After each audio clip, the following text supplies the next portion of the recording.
Samedi 23 mars, un peu après midi, l'hélicoptère blanc atterrit dans les jardins de la résidence de Castel Gandolfo. À bord se trouve le pape François et sur l'héliport arrive le pape émérite Benoît XVI, son prédécesseur, qui marche en s'aidant de sa canne. À peine l'hélicoptère posé, le pape François salue les pilotes, puis se rend à la rencontre de son prédécesseur pour l'embrasser. C'est le moment historique de la première rencontre entre le nouvel évêque de Rome et l'évêque émérite, une rencontre pleine d'affection et d'émotion. Benoît XVI porte une veste blanche qui cache sa soutane blanche, portée sans la ceinture et la mosette qui distingue le pape François. Les deux hommes prennent ensuite place à bord de la même automobile, le pape à droite, à la place du souverain pontife et son prédécesseur à gauche. Entrés dans le palais apostolique, les deux hommes gagnent la chapelle. Le pape, voyant que son prédécesseur veut rejoindre un banc à l'arrière et lui laisser devant la place d'honneur, s'approche de lui et lui dit « Nous sommes frères ». Il va avec lui s'agenouiller sur le même banc. Les deux papes, le nouveau et l'émérite, prient ensemble, côte à côte, devant l'icône de la Vierge Noire de Częstochowa, copie de celle conservée dans le sanctuaire polonais si cher à Jean-Paul II. Dans cette image historique se trouve le passé, le présent et l'avenir de l'Église. Puis Benoît et François se rendent ensemble à la bibliothèque où le pape offre une icône à son prédécesseur. On m'a dit qu'elle s'appelle la Vierge de l'humilité. Et permettez-moi de dire une chose, cela m'a fait penser à vous, si humble durant votre pontificat. Merci. Quel cadeau à la signification profonde. Vous nous avez donné tant d'exemples d'humilité vraiment et de tendresse. Merci. Les dernières images transmises par le centre télévisé du Vatican montrent le début de l'entretien privé qui a duré environ 45 minutes. Les deux hommes ont ensuite déjeuné ensemble avant que le pape François regagne le Vatican.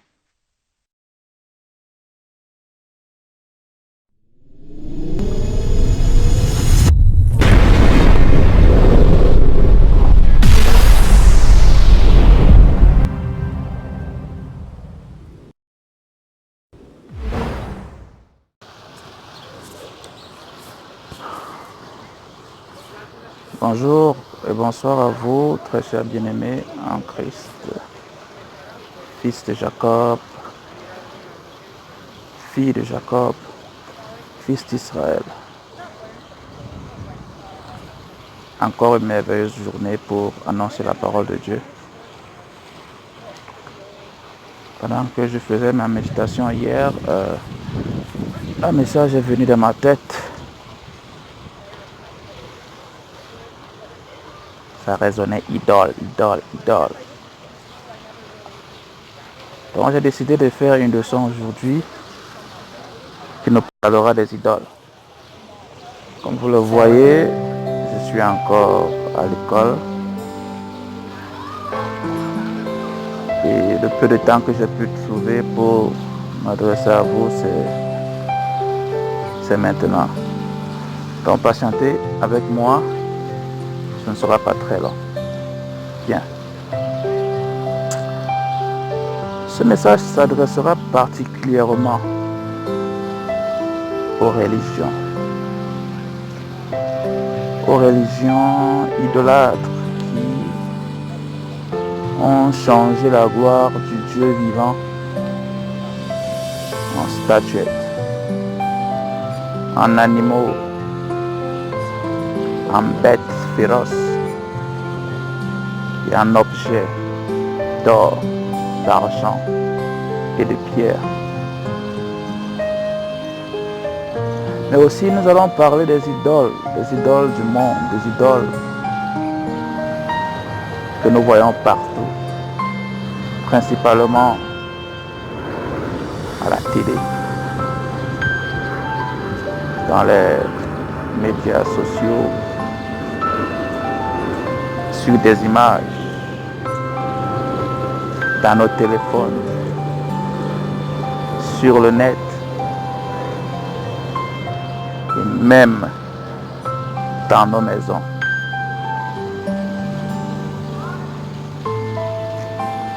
Mon nom est Yahuda Aman Kamaha, ceci est la vérité en 20 minutes. Nous allons commencer. Notre leçon nous amène donc dans le livre d'Exode, chapitre 20, de versets 1 à 6, où l'Éternel nous parle des idoles. Écoutons un peu. Verset 1. Alors Dieu prononça toutes ces paroles en disant: Je suis l'Éternel ton Dieu qui t'a fait sortir du pays d'Égypte, de la maison de servitude. Tu n'auras pas d'autre Dieu devant ma face. Tu ne te feras point d'image taillée, ni de représentation quelconque des choses qui sont en haut dans les cieux, qui sont en bas sur la terre et qui sont dans les cieux, et qui sont dans les eaux plus bas que la terre.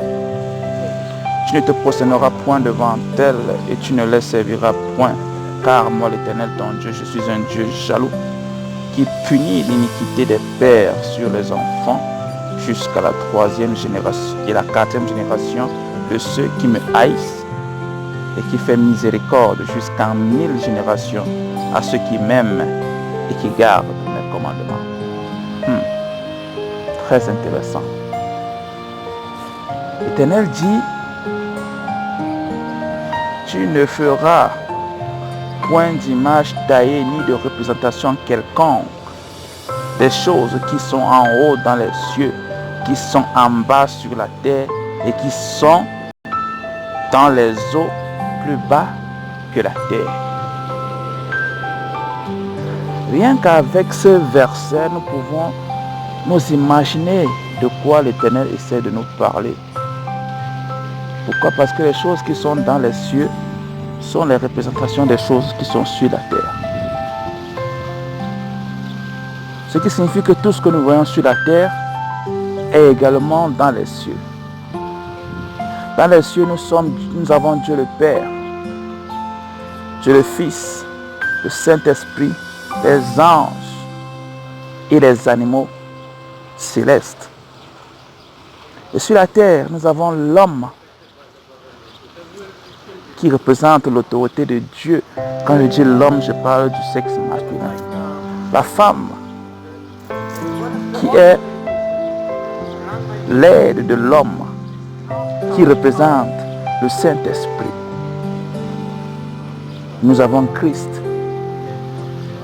et toute l'armée des cieux qui représente les enfants qui font la volonté des parents. Et nous avons les animaux qui jouent non seulement un rôle esthétique, mais aussi un rôle nourricier. Donc depuis le départ, l'Éternel a prévu un ordre par lequel tout devait subsister, dans lequel tout devait être organisé. Maintenant, l'Éternel nous dit: je suis un Dieu jaloux. Ne fais aucune représentation, premièrement de moi, deuxièmement des choses qui sont en haut, troisièmement des choses qui sont en bas, et quatrièmement des choses qui sont plus bas, c'est-à-dire dans les eaux.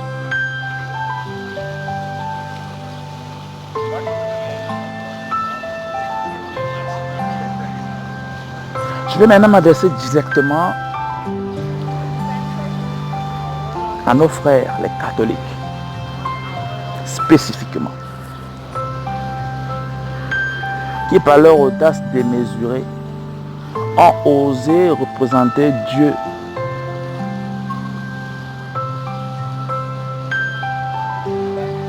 sous des formes non vérifiées, premièrement, et sous des formes interdites. Parce que si vous ne le saviez pas, toutes ces statuettes que vous voyez dans nos églises, dans les rues, dans les palais, dans les châteaux, n'ont rien à voir avec tout ce qu'il y a dans les cieux.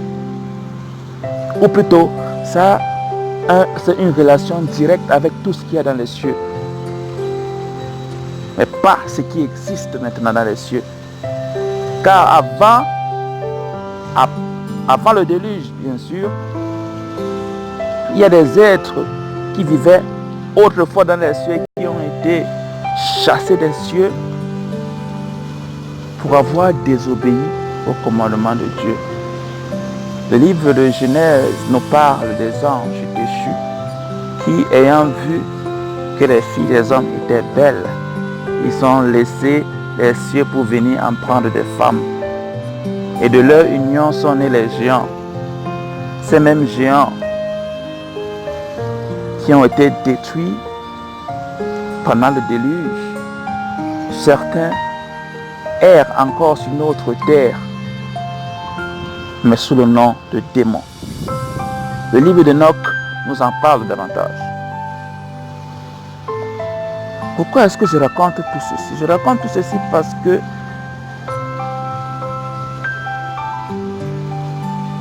les films, les émissions, les documentaires, tout ce qui a un caractère d'animation, tout ce qui a un caractère d'attirance, tout ce qui a un caractère magique ne vient pas de Dieu. Avant-hier encore, j'observais mon fils devant la télé. Il regardait des dessins animés qui apprennent aux enfants à lire l'alphabet A, B, C, D, E, F, G, ainsi de suite. Je regardais la manière dont il était focalisé, la manière dont il était concentré, la manière dont il était hypnotisé, non seulement par les images, mais aussi par la musique. Au point où il ne pouvait tourner sa tête lorsque je l'appelais. Mais pourtant, ce qu'il regardait n'avait aucun caractère magique et aucun caractère spirituel. J'ai trouvé ça très fascinant. Et maintenant, transférez cette image à vous-même, adulte. Je me souviens encore lorsque j'étais petit, j'aimais bien les dessins animés, école de foot, où on nous parlait de Benjamin, Thierry Henry, Ti de feu, Ti de glace, ainsi de suite. On nous parle de Dragon Ball Z, beaucoup de dessins animés, au point où nous nous identifions à ces caractères fictifs, mais pourtant réels. Réels pourquoi? Parce que tous ces caractères représentent ce que l'Éternel nous a dit tout à l'heure de ne pas faire. Des choses qui sont dans les cieux. Les anges déchus. Ces anges déchus avaient des attributs pour lesquels chacun était adoré. Nous avons Zeus, nous avons Apollon, nous avons Hercule, nous avons Thor, nous avons Jupiter, Mercure, Saturne, etc. Faites très attention à ce que vous laissez vos enfants regarder à la télé. Pourquoi? Parce que beaucoup de ce que nous voyons aujourd'hui est beaucoup plus satanique et spirituel que vous ne saurez l'imaginer.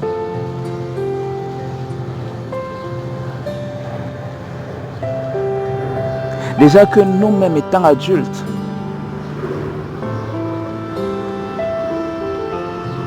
lorsque nous sommes devant l'écran, en train de regarder un film très intéressant, il est presque impossible de nous éloigner devant cet écran pour la simple raison que cet écran a été conçu pour nous transférer des messages subliminaux, pour nous graver des images dans notre subconscient et nous amener à accepter l'inacceptable. Pourquoi je le dis? Je le dis tout simplement parce que Lorsqu'on regarde la mode, lorsqu'on regarde la musique, lorsqu'on regarde les jeux vidéo, lorsqu'on regarde les dessins animés, lorsqu'on regarde les films, beaucoup de ces choses sont à l'origine de tout ce que nous voyons aujourd'hui, la dépravation des mœurs, les femmes qui s'habillent d'une manière incontrôlée, les hommes qui ont des comportements dégénérés, qui considèrent des femmes comme des objets sexuels, tandis que les femmes ont une image irréelle de l'homme, pensant que l'homme idéal, c'est celui-là qu'elles ont vu dans Marima ou bien dans Feu de l'amour ou bien j'en passe. Vous m'écoutez et vous savez de quoi je parle. Donc vous deviez commencer à vous poser la question aujourd'hui, quelle est l'idole qui est dans votre vie? L'idole qui vous permet d'être accepté par les autres, ou plutôt qui vous donne l'impression que vous êtes accepté des autres. Pourquoi? Parce que lorsque une nouvelle paire de chaussures sort, lorsque une nouvelle mode est à la une, lorsqu'une nouvelle coiffure est à la une, tout le monde aimerait bien s'y trouver là-dedans. Mais lorsque toi, qui décide de ne pas aller dans ce courant, accepteras-tu d'être méprisé? Accepteras-tu d'être regardé de travers? Accepteras-tu d'être considéré comme anormal, comme déréglé, comme fou? L'Éternel a dit qu'il est le Dieu là qui punit les péchés des pères sur les enfants jusqu'à la 3e et la 4e génération. Ça veut dire quoi? Un père qui a passé toute sa vie à s'identifier à Superman, à Spider-Man, à je ne sais quoi. Il va transmettre cette idole à son enfant. Son enfant va transmettre cette idole à son enfant. Une mère qui n'a pour seule idée et rêve que d'avoir un homme riche, un homme beau, un homme je ne sais pas quoi. Elle va transmettre cette idée à ses enfants. Et cette idée va continuer de génération en génération en génération. Que vous le vouliez ou non, ça aussi, ce sont des idoles.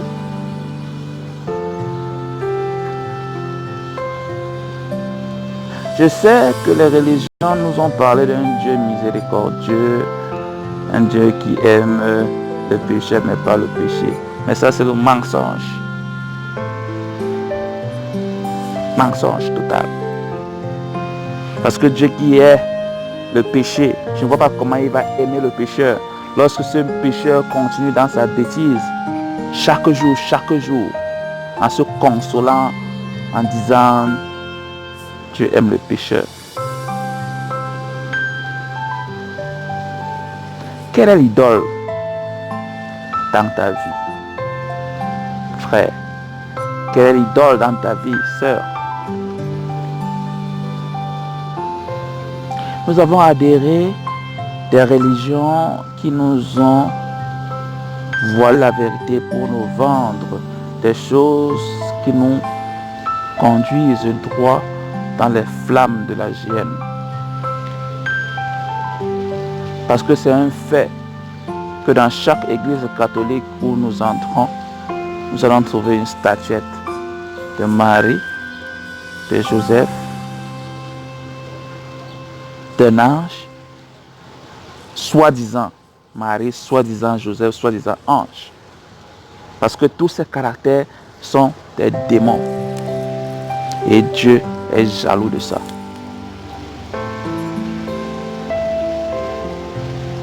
Jusqu'à présent, certaines dénominations dites protestantes se baladent partout avec des croix faites de bois, en or, en argent. Et pourtant Dieu dit, ne faites pas ces choses. Ne faites aucune représentation.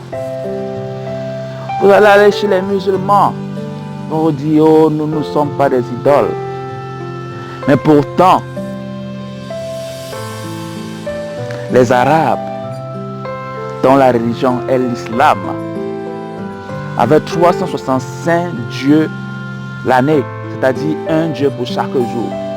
Ça, c'est un fait historique et ça, c'est un fait vérifiable. Et lorsqu'ils ont vu les chrétiens et les juifs unis autour d'un Dieu, ils ont décidé que, ok, je veux dire Mohammed, qui est leur prophète, a décidé de faire comme tout le reste. Ils ont choisi leur idole parmi d'autres idoles qui sont appelées Allah. C'est aussi cette même idole qu'ils doivent voyager chaque année pour aller à la Mecque, embrasser une pierre qu'ils ont appelée la Kaaba. Encore une idole. Nous allons aller chez les bouddhistes, chez les hindous, et j'en passe.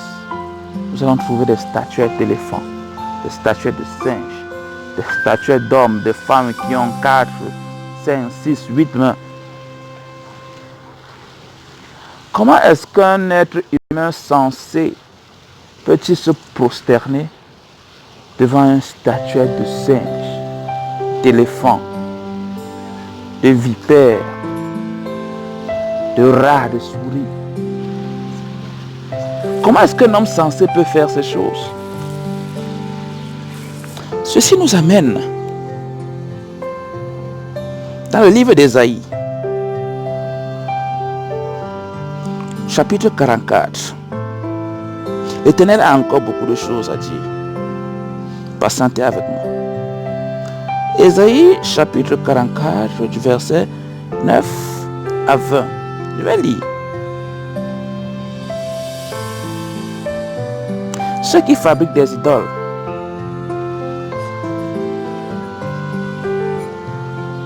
ne sont tous que vanité, et leurs plus belles œuvres ne servent à rien. Elles le témoignent elles-mêmes. Elles n'ont ni la vue ni l'intelligence, afin qu'ils soient dans la confusion. Qu'est-ce qui fabrique un dieu ou font une idole pour n'en retirer aucune utilité? Quelle est l'importance de prendre son or, son argent, de faire fondre pour faire une image qui ne bouge pas, qui ne parle pas, qui ne pense pas, qui n'agit pas? Et par-dessus tout, on doit la nettoyer chaque jour. On doit en prendre soin pour que la rouille ne l'attaque pas, pour que la poussière ne l'attaque pas. Et les gens payent pour s'adorer devant de telles abominations. Je suis ici au Canada. De temps en temps, je vois des restaurants chinois, hindous. Ils ont toujours leur petit temple à côté là, avec un petit, une petite statuette qu'ils appellent Dieu. Soit ils peuvent mettre des graines de riz ou bien des pommes et de l'huile. Vous pouvez le voir. Maintenant, toi là qui es chrétien, tu vas entrer et manger dans ce restaurant. C'est pour encourager ce Chinois à l'idolâtrie. Bien cet Indien au mensonge. Parce que si tu vois ton frère en train de pécher et que tu ne le dis pas, tu participes à son péché. Ce n'est pas seulement ici, aussi chez nous en Afrique, où les gens considèrent que le crâne de leur père, ou de leur mère, ou de leur grand-père, peu importe, qui est mort il y a de cela des années, peut faire encore quelque chose pour lui. Mais votre père, votre mère, votre grand-père là, s'il était aussi puissant, pourquoi ne vit-il plus? Pourquoi est-il mort? Pourquoi c'est seulement après sa mort qu'il peut faire quelque chose pour vous? Pourquoi n'a-t-il pu rien faire pour lui-même lorsqu'il était en vie? Mais c'est maintenant qu'il est mort qu'il peut faire quelque chose pour vous. Ignorance. Ignorance totale. Je continue. Voici tous ceux qui y travaillent seront confondus, et les ouvriers ne sont que des hommes. Qu'ils se réunissent tous, qu'ils se présentent, et tous ensemble, ils seront tremblants et couverts de honte. Le forgeron en fait une hache. Il travaille avec le charbon, et il la façonne à coups de marteau.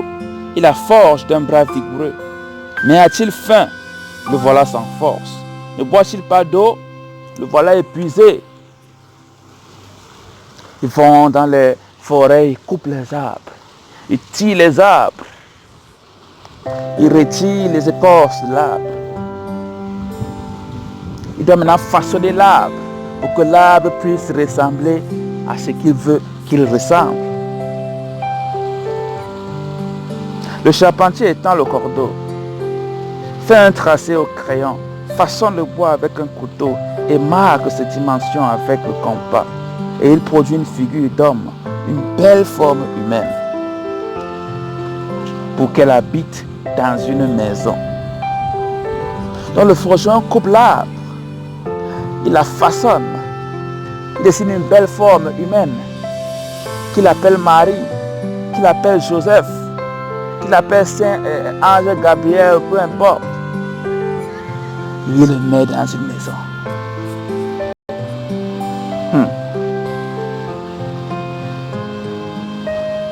Il se coupe des cèdres, il prend des rouvres et des chênes et fait un choix parmi les arbres de la forêt. Il plante des pins et la pluie les fait croître. Ces arbres servent à l'homme pour brûler. Il en prend et il se chauffe. Il y met aussi le feu pour cuire du pain. Et il en fait également un Dieu qu'il adore. Il en fait une idole devant laquelle il se prosterne. Dans le même arbre qu'il a pris pour faire son idole avec. Il a aussi pris le même arbre pour faire le feu avec, pour cuire sa nourriture qu'il va manger. Mais l'insensé pourrait réfléchir que mais comment est-ce possible que ce même arbre que je viens de brûler pour faire ma nourriture avec, cet arbre n'a pas pu se défendre, ni me dire pourquoi est-ce que tu me brûles. Mais c'est devant l'image taillée et façonnée qu'il va aller s'agenouiller et prier un Dieu qui ne sauve pas.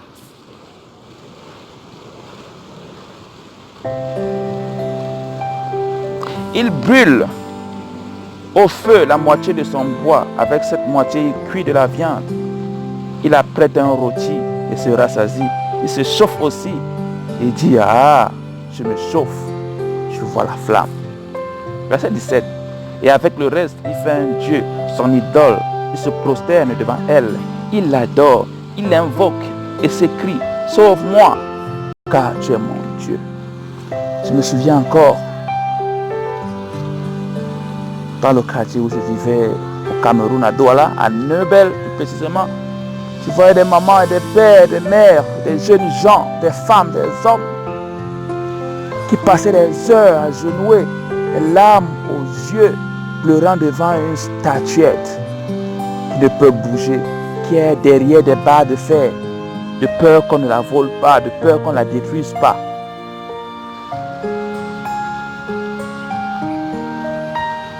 Mais ils ne réfléchissent pas que ceci, c'est l'œuvre de la main d'un homme. Et que Dieu hait cela.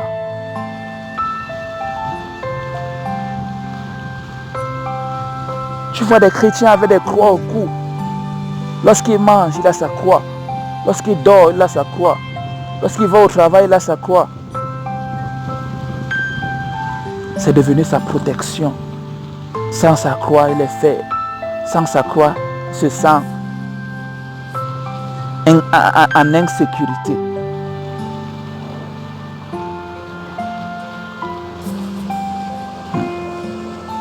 Verset 18. Ils n'ont ni intelligence, ni entendement, car on leur a fermé les yeux pour qu'ils ne voient point, et le cœur pour qu'ils ne comprennent point. Effectivement, il ne rentre pas en lui-même. Il n'a ni l'intelligence, ni le bon sens de dire, j'en ai brûlé une moitié au feu. J'ai cuit du pain sur les charbons. J'ai rôti de la viande et je l'ai mangé. Et avec le reste, je ferai une abomination. Je me prosternerai devant un morceau de bois. Verset 20. Il se repaît de cendre, son cœur abusé l'égard. Et il ne sauvera point son âme. Et ne dira point, n'est-ce pas du mensonge que j'ai dans ma main? Raisonnons tous ensemble, bien-aimés. Raisonnons tous ensemble. N'est-ce pas du mensonge qu'il y a dans nos églises? N'est-ce pas du mensonge qui est accroché sur nos coups? N'est-ce pas du mensonge lorsque nous nous pavanons chaque jour avec la parole de Dieu? Mais pourtant notre cœur et notre maison et même l'église dans laquelle nous appelons Dieu chaque soir, chaque matin est remplie d'idoles. Quelle est l'idole dans ta vie? Est-ce ton téléphone? Il y a des gens qui ne sauraient passer une minute sans leur téléphone. Chaque 5 secondes, vous les voyez en train de faire une photo d'eux-mêmes pour voir combien ils sont beaux, combien elles sont belles. Vous pouvez être aussi idole de vous-même. Car aucune chose ne devrait prendre la place première de Dieu dans votre cœur. Si vous voulez avoir une idole, ayez Dieu premièrement comme votre idole. Et ayez Christ secondairement comme votre idole. Car Christ a dit que le Père est plus grand que lui. Pas pour dire que je fais la différence entre eux. Car la parole de Dieu dit, celui qui a vu le Père a vu le Fils, et celui qui a vu le Fils a aussi vu le Père. Parce que le Père est dans le Fils et le Fils est dans le Père. Et Christ a dit que si quelqu'un l'invite dans son cœur, il viendra, lui et le Père viendront souper avec lui. Et tous ensemble, nous serons un avec lui. Donc si nous sommes un avec le Père et le Fils, et que nous continuons à offrir notre corps et notre cœur comme centre, comme maison, comme temple d'idolâtrie, eh bien le Père et le Fils ne sont pas en nous, encore moins le Saint-Esprit. Nous allons terminer notre petite leçon d'aujourd'hui en disant ceci. La sanctification, c'est comme une mise en quarantaine. Dans le jargon médical, lorsqu'on parle de quarantaine, lorsqu'une personne a une maladie rare, hautement contagieuse, on la met dans une salle isolée pour qu'elle ne puisse pas contaminer les autres. C'est ça la sanctification. Que ça dit, soyez parfaits comme votre Père est parfait. Soyez saints parce que je suis saint. Dans se sanctifier, c'est se mettre à part. Pas s'isoler du monde. Pourquoi? Parce que nous sommes dans le monde. Et nous sommes le sel et la lumière du monde. Si nous nous isolons, alors cette lumière ne profitera pas aux autres. S'isoler signifie ne pas participer à tout ce que le monde présente comme juste. Souvenez-vous, Lucifer était un chérubin de lumière Le livre de Daniel le décrit comme étant un ange de lumière. Son corps était orné de pierres précieuses et la lumière était sa contenance. La parole de Dieu dit qu'il était plein de beauté.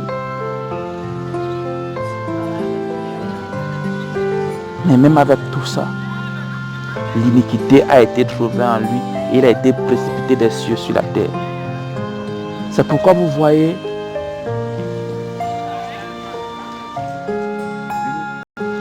enchantant, tellement inoptisant, tellement beau qu'il serait difficile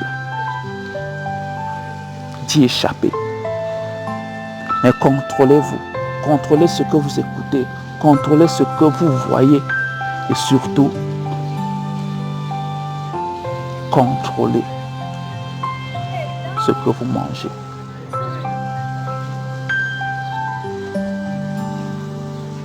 Parce que celui qui dirige ce monde actuellement